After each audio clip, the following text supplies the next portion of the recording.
Now I'm gonna make this really clear. The Sony A7IV is definitely not a cinema camera, but how much money would it cost to get a pretty close result? And in today's video, we are actually going to be kitting out the Sony A7IV to create a handheld cinema build, or get as close as we can.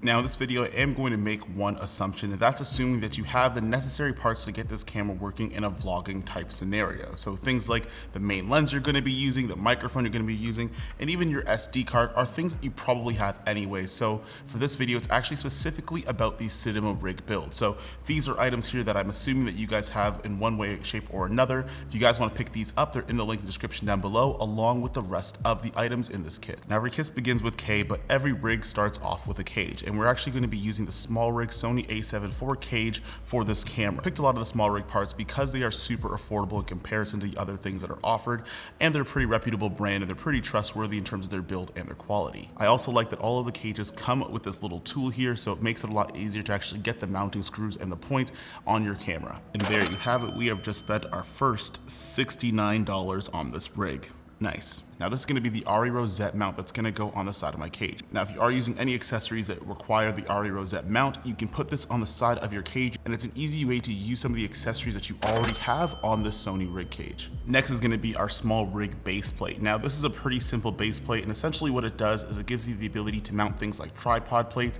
or even putting on 50mm rods that you could put other accessories onto later on. Now I got these nice 12-inch rods, mostly because if there's a bunch of different accessories that I want to put on here, I want to make sure I'm prepared for that. A lot of times I get rods that are a little bit too short and I can't put all the things that I want to rig onto those rods. So I just got the extra large ones. You can get whatever rods that are going to fit the accessories that you're going to mount later on. Now I've taken a new liking to using the NATO rail system for a lot of my accessories, and getting a top handle that uses the NATO rail comes in handy because it's easy on, easy off. And that's why we're going to be using the small rig top handle for this A7IV kit. Now, I, again, have very big hands, and having a grip that's gonna be able to fit my hand is actually incredibly important, especially when I'm shooting handheld. So I got the bicycle handle grip that's able to not only be comfortable, but it also covers my hand. Now on top of that, I'm gonna use a small rig monitor mount that goes on accessories like side handles and top handles, or even on the cage itself. Now I did mention the ARRI rosette adapter before, and that's because I wanted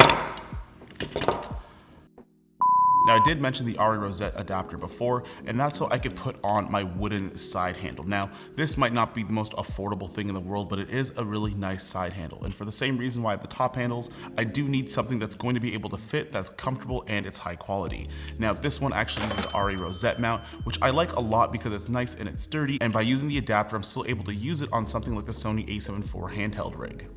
Now in terms of mounting V-mount options, I went pretty simple with the small rig V-mount plate. Now this is pretty simple, it doesn't articulate, it doesn't have any extra bells or whistles on it. It's just something that I could put V-mount batteries onto to help power this entire rig.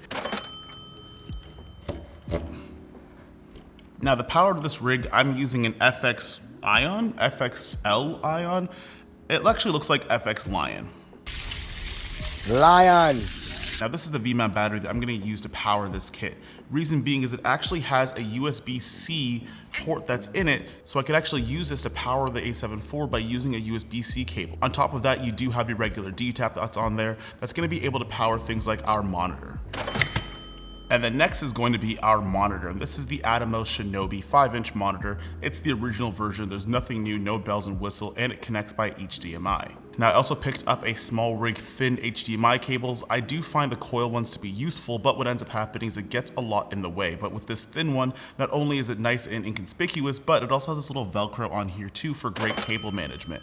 I'm also just going to use a generic dummy battery. This is the MPF version for Sony batteries into the D-tap on the side of the FX Lion battery. So in every rig build video, I've been using the Rode NTG microphone, mostly because you have an adjustable gain, it has great audio, and it has a 3.5mm jack that you could find on most cameras. Now for that final touch of your cinema rig build, that thing that screams out professional camera is actually just having a matte box. Now, matte boxes are great for cutting out sun flare, but they're also great as well as making yourself look like you're a professional and you know what you're doing. We're actually gonna use the small rig matte box for this rig build as our final touch. Now, Like I said, lenses are things that I'm assuming that a lot of you guys have in your camera out the gate, but we're gonna be using the Sigma 24-70 f2.8 art lens. Now what you actually have to do is get the corresponding ring from the filter thread for your matte box. So this is an adapter from an 82 to a 95mm ring. So we're actually gonna put this on the front of our camera, and then all we have to do is clamp on our matte box. Now a lot of matte boxes nowadays